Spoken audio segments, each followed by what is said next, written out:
startups to come up on stage.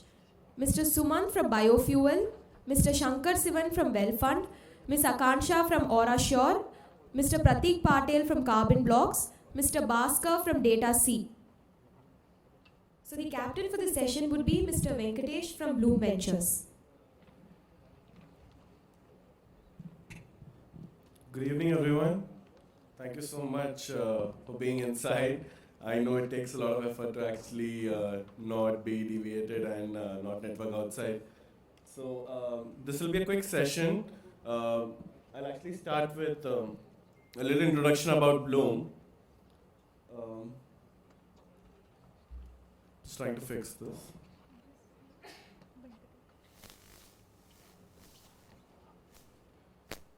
Yeah. So I'm Venkatesh Modi. Name is a little ambiguous. Neither a Tamilian nor a Gujarati. I'm part of the investment team at Bloom Ventures. A little about Bloom. So Bloom actually was started in 2010 by Karthik and Sanjay. Back then we were investing out of a 100 crore fund. Until recently we were investing out of Fund 3, which was a $100 million fund. Currently we are in the process of raising a Fund 4, which might be north of 200. Currently we have $500 million under management. And we have invested in 175 plus companies. Some of the larger companies we have invested in the likes of Unacademy, Dunzo, Purple, Spinny, right? So what is more interesting and why we are relevant here is because we have been super bullish about the climate tech space, especially EVs. And we have made a bunch of EV investments. Some of them are Euler, Yulu, Battery Smart, Electric Pay, and also Ekmacon, right? So this has allowed us to basically learn a lot about what is happening in the space. And on that perspective, we also published an EV primer a couple of months back. You may be able to find this just by going on to evprimer.in. And so we have been super bullish, and this is like the landscape of the portfolio which we have in the climate tech and impact space. I think everybody is aware that India is actually at par in terms of other companies as well, going on what is happening. I want to go ahead and jump ahead to what is the major theme here, digital for decarbonization. Software, I think, is going to be the first major thing. The part to net zero is going to be with accounting, measurement, management, and offsetting. Going to jump a bunch of slides here, and I mean, this is just an example of the value chain of Apple.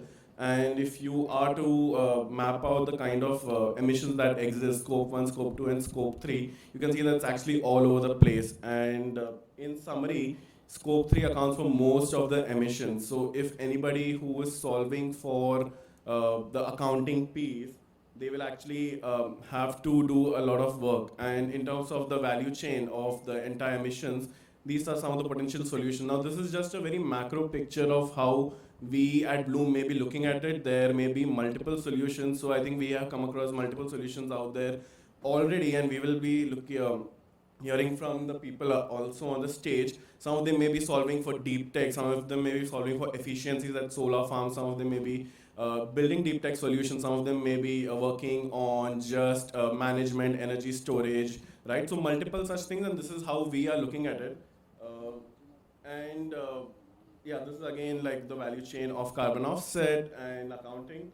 And just to sum it, I mean, this is in some ways like our prediction in some ways, that these are some of the larger deep tech solutions that we think are going to evolve over the next 3 to 5 years, and this is what we are going to be bullish about. And anybody who's building in this space, I'd love to chat. And anybody else who's building in the mobility and EV space also, I'd love to chat. Don't want to take any more time. I'll actually, we can start we'd love for the people to introduce themselves, and like to invite Akansha from Aura Sure to come over and give her presentation.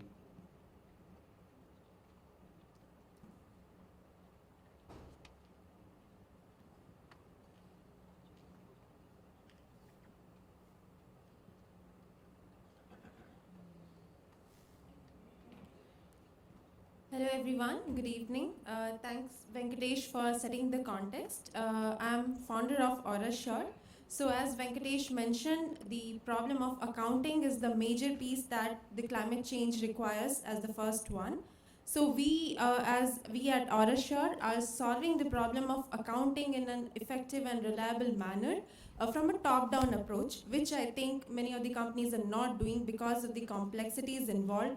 But the advantages and the business model that can be derived from this approach is huge, which I'm going to demonstrate in these few slides.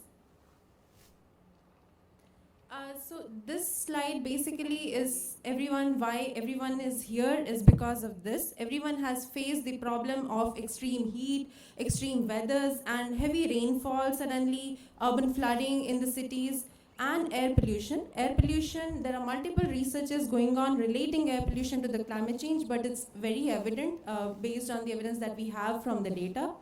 And because of the huge commitments that our country has taken, or across the world everyone has taken, we are very lagging on the terms of how we are going to achieve them.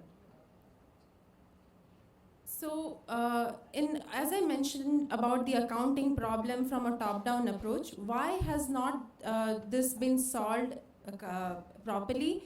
There are multiple reasons for this. I want to highlight few of them. One, everything that is happening in a manual process. That is, every industry is actually providing the consumption data on a software piece, and then we are getting an estimate of what are the carbon footprints or carbon emissions of that particular industry is. So that is purely a manual process, and there is too much of greenwashing happening in that area, which we do not indulge in. So let's go into the other things, that is from a top-down approach. So from a top-down approach, the existing equipments that are available are highly expensive, the solutions that are there, the end-to-end ones. And then the technical expertise that is required is also very high. There are very few people who really understand how these machines work, which are out there. To provide you a context, these cost around like $20,000. For a developing nation, it's not possible for so many cities to actually have a hyperlocal model with such kind of equipments. So this is the reason we have data silos, and we are not approaching this from a top-down approach. But how Orashore is going to solve this? So our approach is a three-step process. The first one is the collection part that we are talking about using the IoT-based sensors. The second part is the validation of these sensors, because we are talking about the low-cost sensing technologies here. Validation using AI/ML models, and then providing the actual analytics that the users, the customers, and the businesses can use for their benefits. And the third part is how do we broadcast this in a manner which is trustworthy and is usable from a central platform. So for this, for the first piece, we are utilizing IoT-based sensor technologies, which Orashore already has ready, and we have successful in developing these low-cost sensing devices. The second piece, AI/ML-based platform, we are currently working in, for which we are raising the funds for. And the third piece, we are doing it parallel with the platform building, that is developing this on the blockchain technology, so that from the first point onwards, this can be broadcasted in a manner for all kinds of businesses to use this data. In terms of the solutions that we are providing for the first piece, that the accounting, so we are providing multiple sensor devices which are highly modular. You can select what kind of sensors are required. We do provide consulting services based on analyzing a particular city. We have done few pilots. I'll be talking about that in a minute. Then we have this, because we have been able to develop these low-cost sensing technologies, and this combined with the AI/ML models that we have for the validation, we are actually able to match these data with the high-end regulatory grade instruments. So in terms of the platform, since I already mentioned about the validation piece, I'll talk about the other things. That is, we have the AQI, we provide the flood monitoring data, we provide the rainfall trends, and I'll talk in a minute about who would be using this. So we also provide the hotspots identification, where the exact hotspots are. We provide reliable forecasting. Currently, we have achieved around 7 to 10 days of forecasting in a reliable manner based on the pollution level of a particular city and the health recommendations. This is an important and very good piece, because where these data would be used, this particular application is what we talk about, and this is my business model, that I'll be selling my data to these people. First is the hyperlocal last mile delivery. So there is, here comes the carbon efficiencies in picture, that we are talking about providing the flood data, the environmental data, and the rainfall data to the companies who are involved in the hyperlocal last mile delivery, so that they can make it efficient. They can have customized charges for their customers based on these data and different localities. And then other industries like beauty, hospitals, or industries, I actually met a person here in this event who also recommended to reach out to real estate companies, because that will also be a very good piece for these kind of data to be monetized. And I'll be speaking about this later, since I've lost on time. In terms of market size, this is only talking about in India, the market size of around 600 crores. But if we see a global picture, we are targeting a market size of $1 billion. So that is a very huge, ambitious target. But for the next raise that I'm doing here, so that is for targeting this 100 crores market in India. In terms of the pilot, we have done a pilot with Google. So we actually started this firm in this year 2022 and have been able to do the first piece of IoT sensing technologies. But with that, we have done this pilot with Google in the city of Bhubaneswar, where we have deployed in a very novel manner 30 number of stationary sensors across the city and 20 mobile sensors in public buses. And till now, we have collected around like 20 million data points. In the road coverage, we have data of 700,000 kilometers of multiple pollutants like particulate matter, rainfall information, and temperature, humidity for heat island analysis, and multiple pollutant gases as well. So just to conclude with the team that are building this particular company. So I myself, from a technological background with experience of 7 years in working in a startup, managing smart city operations, and I know how these city operations work and how I can make this infrastructure ready so that I can monetize on my business model by selling the data to multiple companies.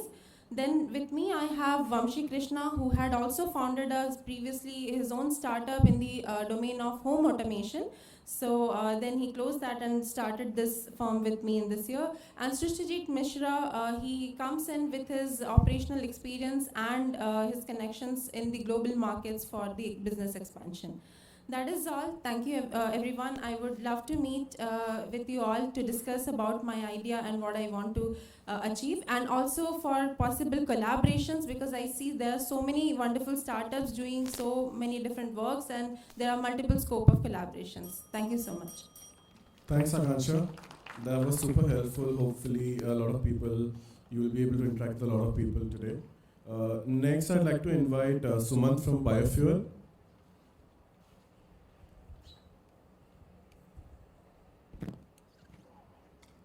Good evening, everyone. So I'm Sumant. I'm from the company called Biofuel. We are an online marketplace for B2B sector for biofuels and waste. So you can ask yourself, is reliable supply of fuel a problem? Is fossil fuel a problem now? And is emissions a problem? Is energy security a problem? Burning of biomass in bulk, is it a problem? Piling of plastic waste, is it a problem? I believe like most of us will say yes for this. And we believe biofuel is one of the reliable solution for all these problems. So biofuels by definition conventionally means any types of fuel which is produced from organic feedstock or organic waste. But at Biofuels as a company, we take the definition a little further. We cover all types of fuel which is produced from any type of human activity and decrease life cycle emissions. And also in waste, we define it as any waste from human activity that can be used in any that can be converted into fuel. So when you see the waste to energy sector as a whole, like India is the third largest consumer of energy in the world, which accounts to almost $235 billion market. And in the terms of waste, it consumes, it's again the third largest waste producer with $21 billion market. So with a mandate of 10% of substitution of all fossil fuels to biofuel in the manufacturing area, we see a total TAM of, just in the power, steel, cement, textile and paper sectors where the solid fuels are being used. The solid biofuels alone, the TAM is $8 billion, and the SAM accounting, if we capture 25% of the total need, we'll be able to address at least $2 billion of SAM in the solid fuel sector. In terms of the liquid fuels, it's being consumed in transport, infra, industries, and agri and power sectors. And you can see the TAM is almost $16 billion and the SAM is $4 billion. So for the biofuel alone, the total TAM will be $24 billion and SAM of $6 billion. And we are kind of a double-sided marketplace where we also take in the waste which is to be produced, to be used to produce these biofuels. In that case, we'll have a TAM and SAM for these waste as 18 billion USD and 4 billion USD. So we have a total TAM of 42 billion USD in terms of both the fuels as well as waste, and SAM of 10 billion USD. So what is biofuel in general? So all these types of biofuel all fossil fuels could be converted to, could be replaced with one or the other type of a biofuel. So you can see if it is coal, it can be replaced with either biomass briquettes or pellets or loose biomass. And the raw material for those is dry organic waste like sawdust, wood chip, cashew nut shell, rice husk, and so on. And for diesel, we can replace it with biodiesel, and use cooking oil and animal tallow are the kind of waste which could be converted. So for those who do not know, you can actually go through, and we have biofuel replacement for every type of fossil fuel right now. So the solution which we provide is we are an online tech platform. We connect the fuel consumers which are in the industry sector or the transport sector to the biofuel manufacturers who are distributed. And we also make sure we procure the raw materials required for the biofuel manufacturers from organic waste suppliers. It could be an agro-processing industry, or it could be a farmer. So there are three main pain points in this sector as a whole. One is discoverability. Since the industry by itself is fragmented, we have made it pretty easy in the platform to discover, buy, and sell pretty easily. Anyone in the platform will be able to raise an open RFQ or open listing, and they get their need quenched pretty quick. And the second problem which we have is the transparency in the sector. There is consistent amount of follow-ups required because of the logistic issues which is in the transport, and also whether they will be getting the fuel on time. So since it's an app, we are able to deliver push notification based follow-up consistently without the need for regular follow-ups. And the third point is the quality issues with this biofuel itself. So we have tied up with several NABL laboratories across India, and we have solved that issue as well. So we already have around 1,300 plus business users in the platform. The total buyer base is over 600,000 metric tons per month, and the current seller base which we have is around 200,000 metric tons per month. So these are some of the existing clientele which we have with us. With just the corporate clientele which we have, we'll be able to generate if we cater at least 20% of their buy need, we'll be able to address at least 32 crore per month as a revenue. So the team comprises of 4 founders. I'm one of the co-founders. So the 4 founders are Kishan, who is a veteran of the biofuel sector, and he has actually experience. He started the first biofuel plant in Tamil Nadu, so he understands the pain points of the sector pretty well. Sorry. So, and we have Venkat, who is in the tech background. He has been in the sector for over 12 years, worked with AI, blockchain as well. and has been developing apps and websites for over a decade. So I am from the marketing background. I head marketing and product management here. And the other person who's heading it is Prasad Nair, who has been aggregating used cooking oil from across and has good in-mile connectivity. So we have already partners in place for transport, fintech, trade financing, sustainability, as well as for quality assurance tied up. And we have already raised, we got a TAN Seed Fund grant of 10 lakh in the year 2021 Feb, in the month of Feb. And last year, November 21, we raised 1.8 crores from around by IPV and AIC. And now this year, we again raised 11.5 crores from IP Ventures, Venture Catalyst, Let's Venture, and Gruhas PropTech. So that is all. I'll be happy to connect to explore possible opportunities. Thank you.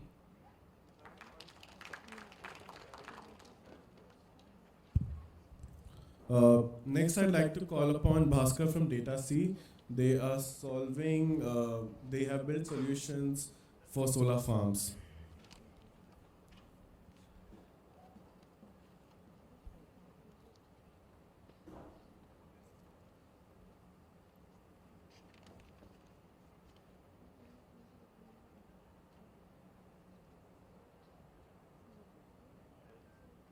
Hi everyone. Firstly, thanks to Climafix Summit. It's been very, I would say it's a very vibe. The vibe of the entire conference here is very, very enlightening, to be very precise. It's heartening to see a lot of VCs and a lot of startups interact. Much more than the auditorium. Outside of the auditorium, there is a lot of interaction that's happening. And there is a lot of a very positive feeling about this, and good to see a lot of VCs come to a climate tech conference. So introducing us, I run datac.ai. We are a geospatial image analytics platform, primarily offering solutions for large-scale infrastructure assets. So I'll quickly run through what is that we do. So any infrastructure asset, especially solar PV, wind assets that need a lot of geospatial asset management, we provide a platform that consumes a lot of drone-based image data and satellite image data for the entire asset life cycle, starting from a pre-construction stage to moving on to construction and then post-construction O&M as well. We primarily largely fall into the big data space of technology. We use a lot of image data to process information, and then with geospatial insights, provide them with inputs on how to monitor assets, and typically helping them in cost savings and time savings, and also improving on asset performance.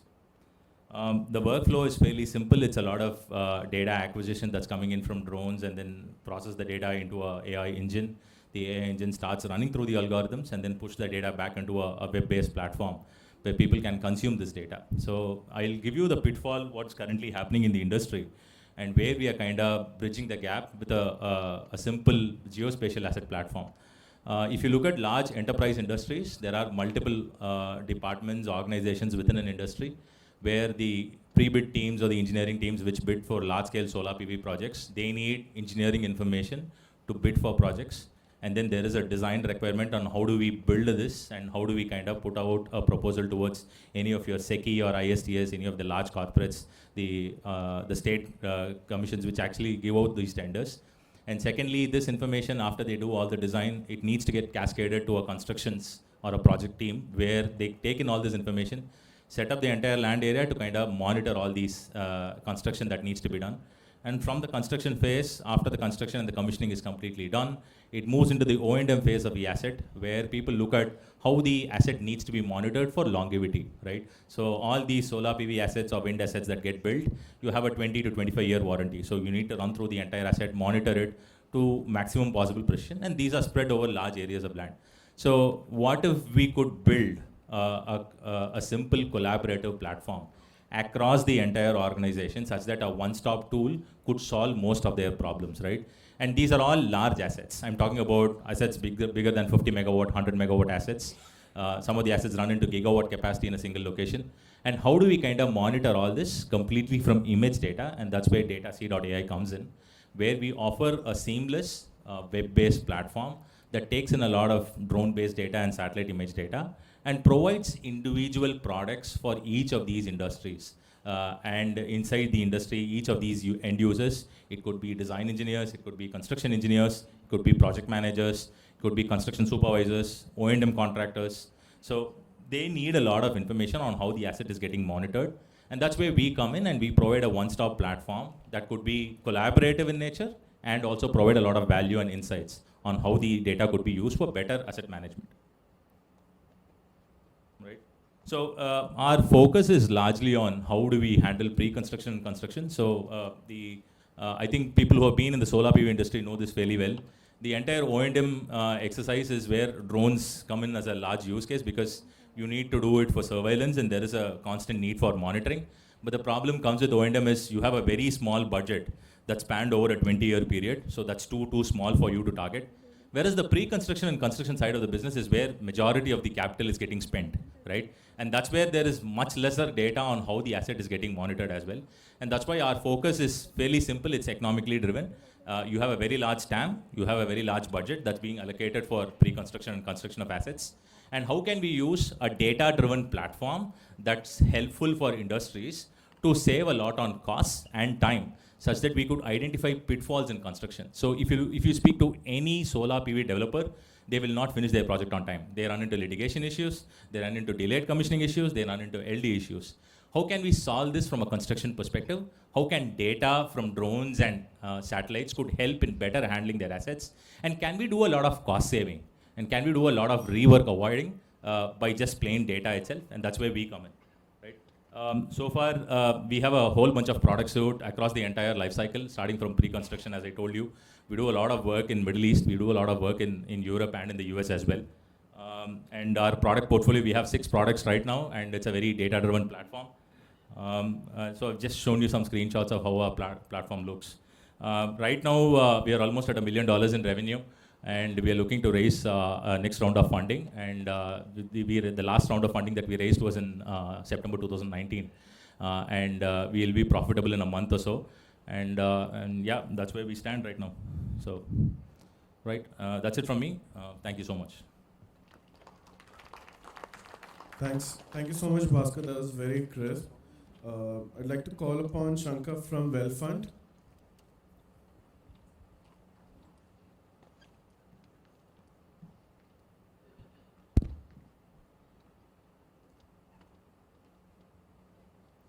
Hi, good evening. Good evening and vanakkam. My name is Shankar Sivan.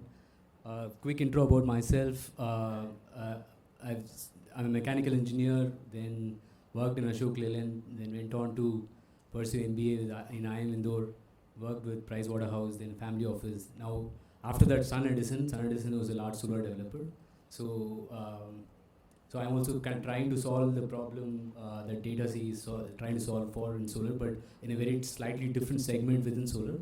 I'll kind of touch upon that. So, yeah, I'll use this as the anchor slide because we have about 5 minutes. I'll kind of take you through the problem and what we're doing. So, WellFund essentially is a loan marketplace. Our purpose and mission is to try and see if we can drive adoption of sustainable assets by way of financing. Because we know solar as asset, rooftop solar as an asset class very well, so we started there and eventually move on to other asset classes within sustainability like solar water pump, energy efficiency devices, and so on and so forth. So the problem statement that we're trying to solve for currently is lack of access to affordable finance, especially in rooftop solar. So the segment itself, if we had to kind of talk about the segment, there's large infra projects that we know about. These are typical drone shots that if you think of solar, you kind of think of the large solar farms. But if you scale down further from there, you come to small scale solar, rooftop solar, which is adopted by MSMEs or small businesses, education institutes. Then you scale down further, then you come down to residential homeowners like you and me adopting solar. So this particular segment, which is small scale retail solar, doesn't attract financing. There's no developers, there's no OPEX financing, there's no debt. So that's the problem we're trying to solve for. Typically lenders don't participate in this. After many conversations with the likes of Virida, PFC, REC, and so on and so forth, during my stint in Sun Edison, I crystallized down to 1 or 2 problems I think the top problem with lenders not participating in rooftop solar is product standardization. When I say that, let's say if you had to buy iPhone 14, that is a very standardized product. You'll find the likes of Bajaj Finance doing subvention financing. But with rooftop solar, it's not the case. One rooftop solar here can be very different from the same 4 or 5 kilowatt somewhere else, because the panel is different, the cable sizing is different, the structure used is different. So it's not essentially a product, but each rooftop solar itself is a project. Therefore, the lenders find it the transaction cost of underwriting each site becomes pretty high. It's not amortized for the loan size that's needed for rooftop solar. That's one of the primary reasons that lenders don't participate, which is transaction cost to actually underwrite a rooftop solar. So the solution is a digital platform that kind of helps the lenders to reduce the transaction cost primarily. So what we do is we kind of manage and mitigate the risk and try to reduce the transaction cost. So the philosophy is to try and see if more and more lenders can participate. Recently I read that there are about 50,000 financial institutes in the country. It's surprising for me also, but we're just talking about 18, 20 of them, and I think if you have about 50 large lenders on the platform, be very successful. So the philosophy is to try and become the agent of lenders. So what we do is, I think one of the reasons why we're very bullish is we are in the right moment in lending ecosystem, at least if you think of fintech, because on top of India Stack, there's this open credit enablement network, OCEN, that is built, which is an open set of APIs, where all the banks will expose their lending APIs to digitally lend, which in India has not happened yet. If you think of all the marketplaces which have done a good job, they've done, for example, India Lends. They've done, I think, over a period of 5-6 years, they've done API integrations with about 20-30 lenders. With this, if you go live with OCEN, we are one of the early adopters in OCEN, and if you go live, we'll have all the lenders who are on the OCEN bridge kind of coming onto the platform and having their APIs exposed. Similar to UPI, it's actually implemented by the same iSpirit Foundation, right? So this is a lesser known brother of ONDC, which is gaining a lot of traction. But I'm very bullish on this. So we think we are at the right moment in terms of lending for any kind of use case, and we are trying to take the use case of solar. The other things we are doing which is very specific to solar itself, which is why we are India's first dedicated rooftop solar marketplace. One, what we do is we offer a buyback guarantee to the lenders. Essentially, one of the reasons lenders don't participate is because if there is a default, there is no secondary marketplace. So we offer a buyback guarantee. Let's say asset is defaulted after 10 months, or let's say 18th month. We have a schedule that we agree with the lenders and we buy back. That becomes a back-ended guarantee for the lenders. The other thing we are doing is we are also offering a PR guarantee. PR is performance of the asset. This is a very complicated thing to guarantee because there's a lot of factors that come into guaranteeing this. It has to be backed by asset maintenance by our own team, but that's something we're doing. And the other thing we're doing is we're also bringing in a lot of other ecosystem players like lenders, engineers, and so on and so forth.